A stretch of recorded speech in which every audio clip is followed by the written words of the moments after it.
Mike Trace, funcionario británico, que fue convocado por Tony Blair a ser coordinador del esfuerzo antidrogas del gobierno británico desde 1997 hasta 2001. Es director ejecutivo de Rehabilitation for Addicted Prisoners Trust, uno de los mayores prestadores de servicios de tratamientos de farmacodependientes del sistema penitenciario del Reino Unido, y presidente del IDPC, International Drug Policy Consortium, una red global de organizaciones no gubernamentales que busca promover una política de drogas más humana y eficaz. Su trabajo comprende desde programas de desintoxicación y rehabilitación para adictos, hasta diseño de políticas públicas para combatir el crimen y representar al gobierno de su país en el debate internacional sobre políticas de drogas. Okay, good afternoon, ladies and gentlemen. The first thing you will notice from my presentation is I'm struggling with a cough at the moment, so this may be a bit of a struggle, but I'll try to be as clear as I can.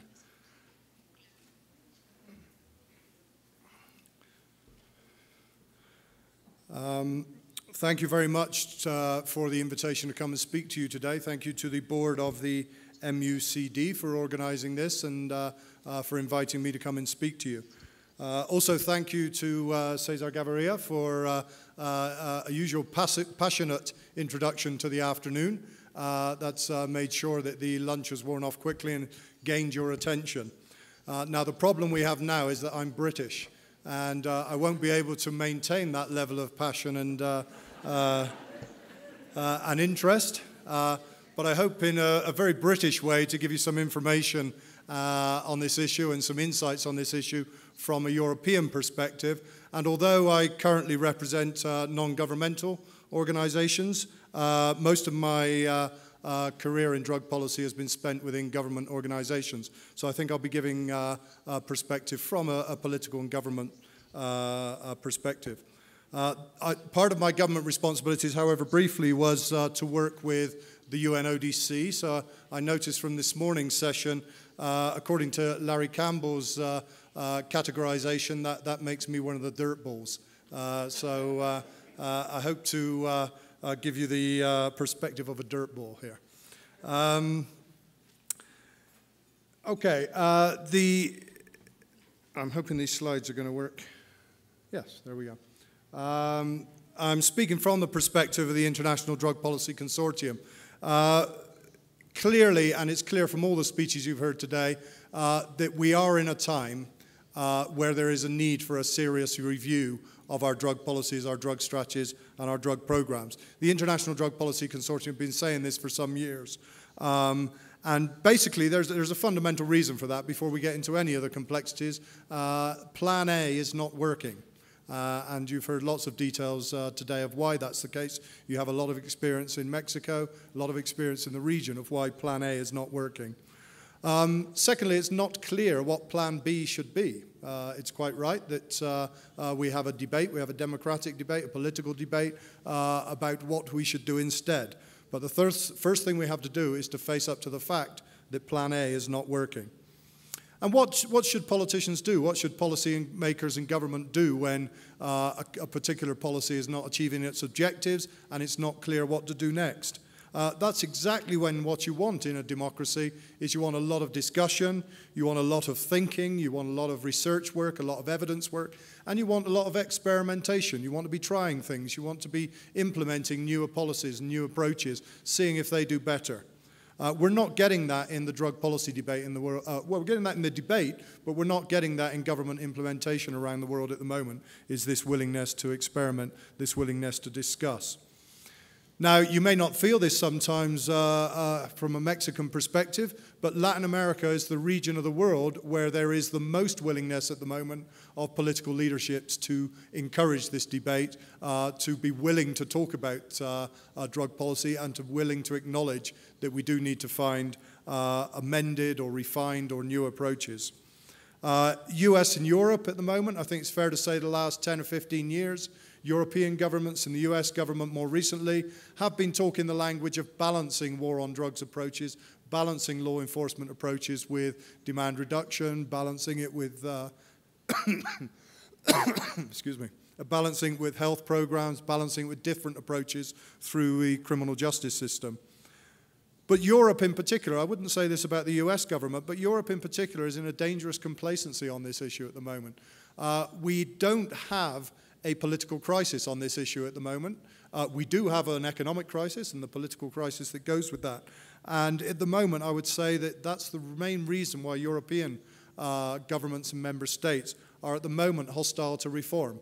We know Plan A isn't working, and whatever speeches you hear from European leaders, they know Plan A is not working. Don't believe the speeches. But they don't know what to do instead. And I think that's a fair and real political dilemma. You don't know what to do instead. It's not at the top of the political agenda, so let's just put our heads down and try not to talk about it. That's a summary of the state of play with the European governments at the moment. In fact, a useful indicator of that is if I was a government representative at an event and this was in Europe, I wouldn't be speaking from the lectern here. I'd be speaking from the chair over there. And the reason for that is I couldn't afford to be photographed with the press here in front of a cannabis leaf. We're risk averse, and I wouldn't want my picture, if I was representing the government, in front of a cannabis leaf. It's just a leaf, you know. But it has an amazing potency in the risk averse debate in Europe at the moment, and you don't have that in Latin America, and that's one thing for you to celebrate. It's okay for me to stand in front of a gun, by the way. It's just the cannabis leaf is too dangerous. Okay, so let's have a look at the Plan A not working. And I'm going to rush through this because I think most of your speakers have touched on elements of this. But I think it's very important to understand what the original theory of global drug prohibition was. The theory was, first of all, that the use of drugs was a temporary or not natural phenomenon, that it was something that was affecting society through the 20th century that we could amend and adjust and eradicate. So that was very strong behind the feelings. If you read a lot of the UN conventions and a lot of the preambles behind the UN conventions, it was this idea that this was an unnatural behavior, that if we just managed to get past this little hump in human civilization, we'd get by this problem. And how we would get by this problem is that, excuse me,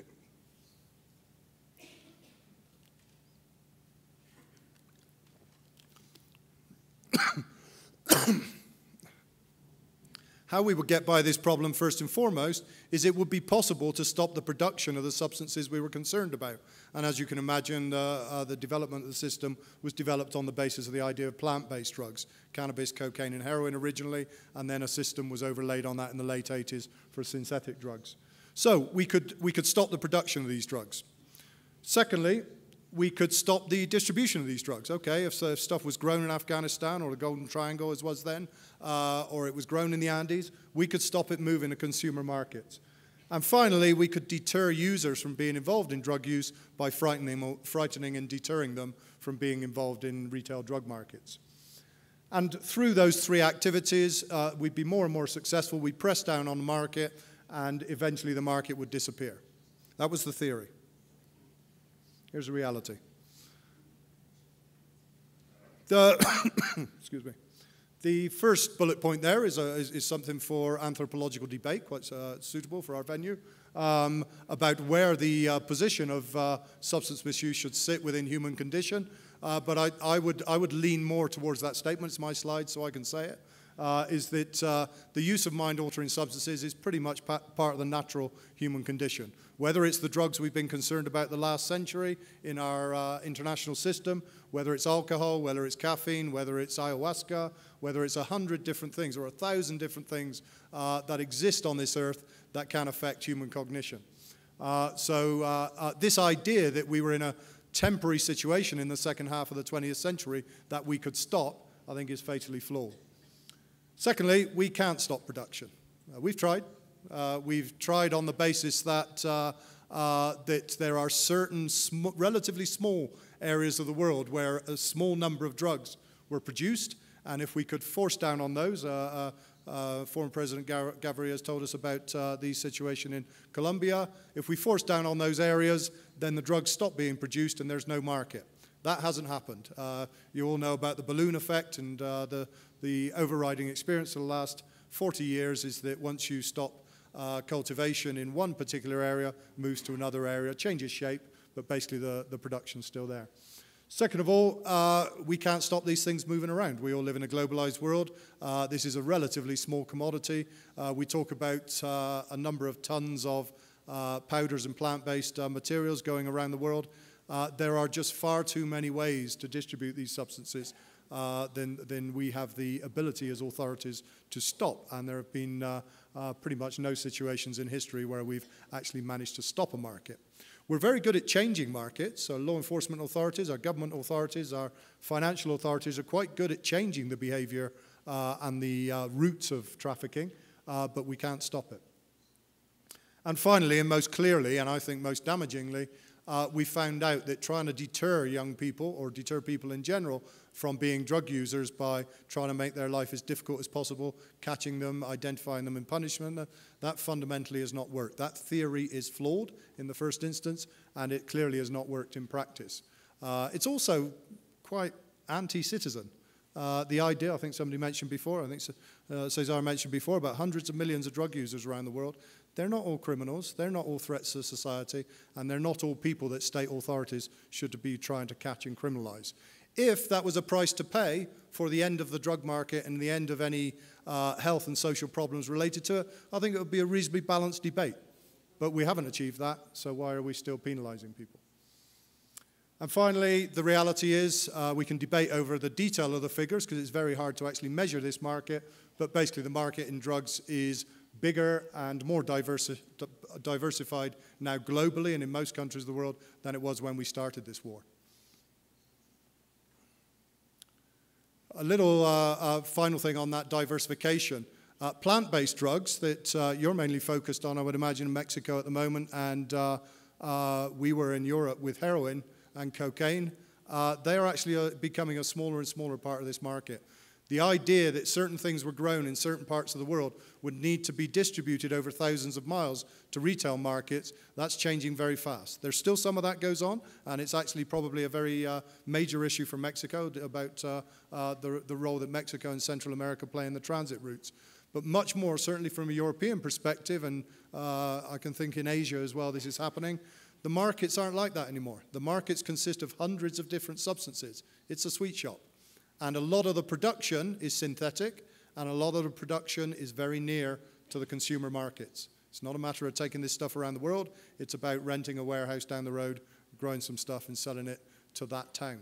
So it's a very fast-changing market. So some of the certainties we've had around what are we battling and what are we trying to do, those certainties are changing fast. So what is our job as governments and legal authorities? If we're not able to eradicate this market or significantly reduce it, our job, however we state it politically, our job is to manage that market and shape that market in a way that it has the minimum possible negative impact on our citizens. Negative crime impacts, negative health impacts, and negative social and economic development impacts. There will always be a drug market. It's a useful debate, but my view is that there will always be a drug market. It is likely to expand. Demand is likely to be expanded. If you look at the latent demand around the world that has not yet been met, I think any reasonable prediction is the overall scale of the market in the currently illegal drugs will expand in the coming years, whatever we do.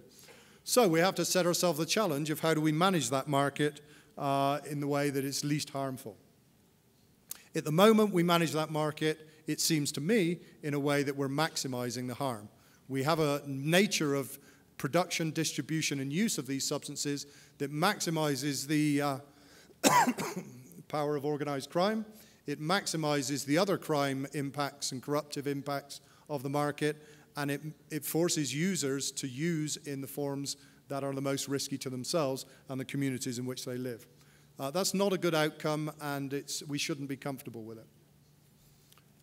So, a different approach. What are we trying to achieve? Most drug strategies, and certainly in my time, most law enforcement strategies, measured their success by how far we were getting towards the eradication by more arrests, more seizures, more disruption of criminal organizations. As you've heard already today, they are the wrong indicators. And if you follow those as indicators and you keep celebrating yourself on each arrest, each seizure, you're going to follow the wrong policies. So what you need to think about is, are we reducing power of organized crime? Are we reducing violence, very properly debated in Mexico at the moment? Are we reducing corruption? Are we improving the social and economic development of the communities most vulnerable to drug misuse? And are we improving the health of drug users? So what can we do? I'll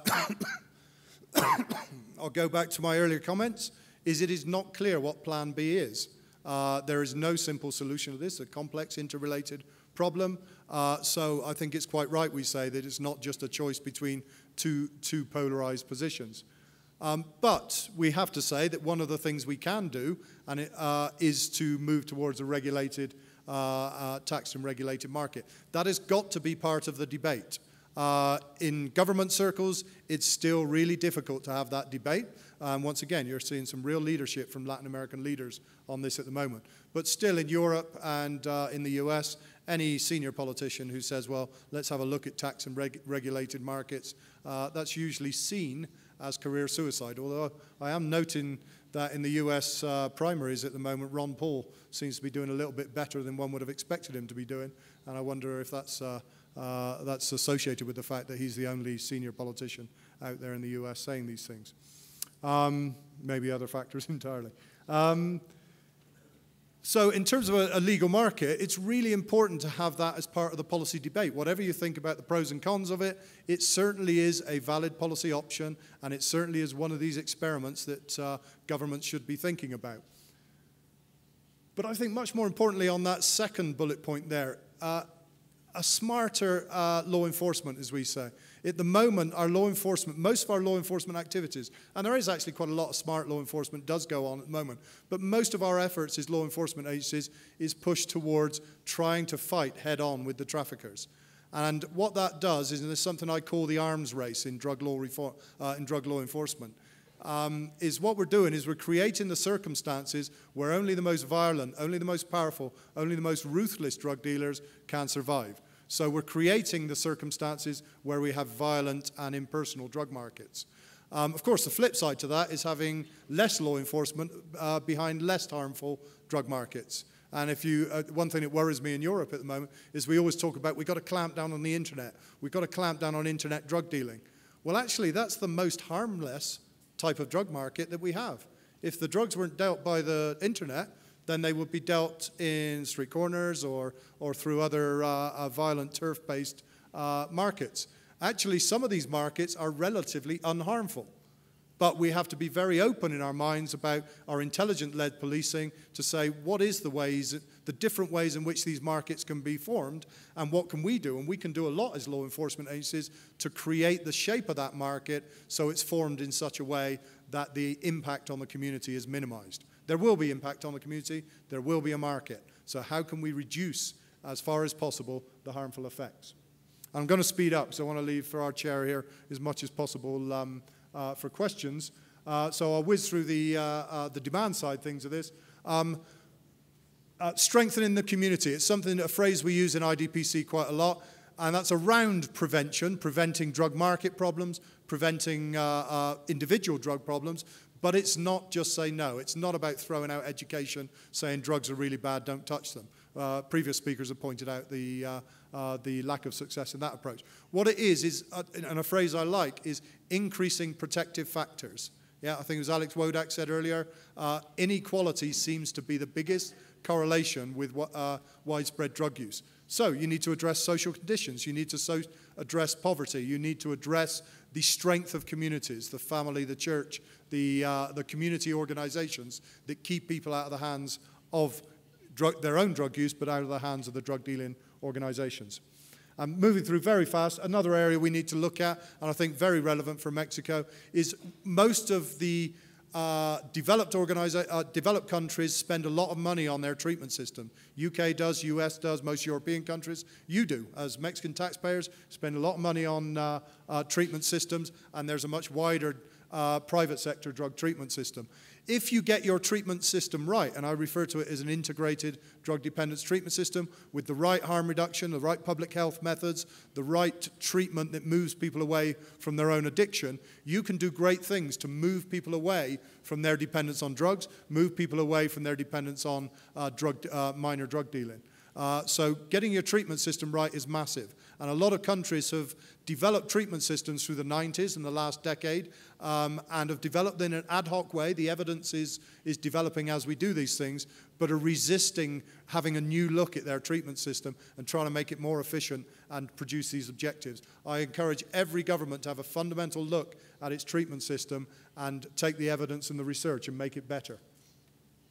And finally, I think very important to say is that strengthen the commitment to human rights. Very real for the Mexican situation at the moment. And Cesar Gaviria summed it up quite nicely. People have to believe that state authority is the authority that will protect them. They have to believe that it is important to have the proper regulated democratic authority that protects them from the other forms of power in society. And a large part of that is the government has to be fully associated in the people's mind with protection of human rights. And it's very real for this country at the moment. It's very real in a lot of the work we do in Africa and Asia. And there are some very good policies being pursued in some of these countries we work in on these other bullet points, but they're forgetting human rights. And they're forgetting to earn the trust of their people. So I want to keep that one in on the end there because it's very important to remember. So that's enough from me. As I say, a little advert for IDPC. We do have a website in Spanish, and we do have a lot of material on there, and you could subscribe for the alerts if you want to keep updated on what we're producing and our ideas about drug policy reform. So hopefully you'll get and subscribe on the website, and thank you for your attention.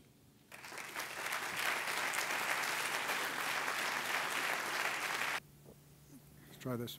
I think similar reasons, as Cesar has said, the sort of politics of the Western Hemisphere have changed on a wider sense, but also many of the Latin American leaders and Central American leaders, it is a good touchstone issue to say we faithfully followed what our neighbor to the north was asking us to do, and we haven't had good results.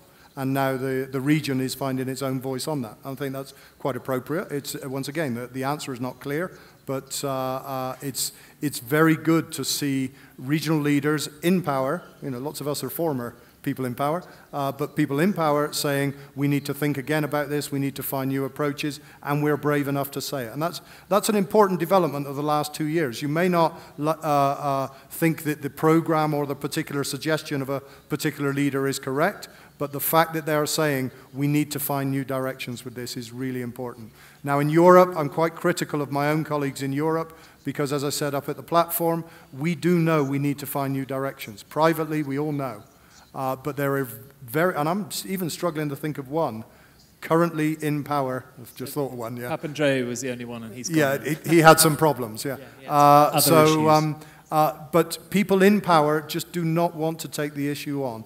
I don't think it's going to be long before they start to take the issue on because it's becoming so unsustainable to say what we are doing is right. And the public are getting wise to this. But that's why I think the leadership's coming from Latin America. There's an urgent issue to address. It's clearly harming your societies, what we're doing at the moment, and there clearly needs to be bravery going forward. So I think the conditions are correct. I do apologize on behalf of the whole of Europe, my 250 million, 300 million fellow citizens, that we're not giving as much leadership as we should. Because through the 90s and through the first part of this century, European governments were doing some good things. We talk about Switzerland, Portugal, many UK as well. Lots of good ideas, lots of good stepping stones away from the war on drugs. But we've kind of fallen off the stepping stones a bit, and we're looking to be energized by you guys again. I just got a couple of questions for Mike, and then if we can come back for the last few minutes. I'm afraid we've got 12 more questions for Cesar here, and we've got about 8 minutes, so generally he takes more than 30 seconds to answer a question, so I think we'll just have to stick with those ones. So apologies to people who aren't going to get their questions. Just to Mike, there was one question here, which is, do you agree that spending $1 on prevention can save $6 on treatment? So I think just as a principle, is there a cost-benefit analysis around where we put our investment in terms of public health interventions. And there was another question, which I quite like this one, which is gradual change or radical change, what do you suggest? Okay, the first of those questions, which is the easier one. Absolutely, I would suggest any government analyst or policy advisor who's trying to think about the best policies thinks in terms of investment of taxpayers' money for benefits or gains in other areas. Clearly, if it's a successful investment, the best investment to make is in drug prevention in the first place, is to minimize the number of people who enter the drug market. Having said that, almost all of the major investments Western countries have made in drug prevention over the last 50 years have not produced good returns. Yeah? And that's largely because, as I said up at the lectern, that we've tried to do a scare approach, a just say no approach, and say, okay, if we tell kids about the risks of drugs and we tell kids about the reasons not to use them, then we'll have a much lower drug market in the future. Doesn't work. So it depends what type of prevention is the short answer to that. But generally, if you invest in effective prevention that does turn people away from the drug market and being drug users, it can be a very good investment, saves you money down the line, much more than you spend in the first place. Secondly, the same applies to treatment. Something I think was said earlier, the biggest drivers of the volume of the drug market are the most regular and intensive users. And generally the UN estimates, and I think it's a broadly sensible estimate, that around 10% of all illegal drug users have a sort of daily pathological dependent style of drug use. If you can intervene with the people who are at risk of developing those problems or have developed those problems and move them out of the drug market by helping them to come to terms with their drug use and move away from that, either by offering them medical supplies or by helping them become abstinent, then you are achieving an awful lot of saving. So the cost-benefit idea is a really important one of investing. Shall we invest this to save that? The problem is we tend to invest in an awful lot of investments that don't give a return. Well, maybe for both of you, gradual change or radical change, what do you suggest? Shall I go first? I would suggest you investigate both. Basically, or both. I'm British.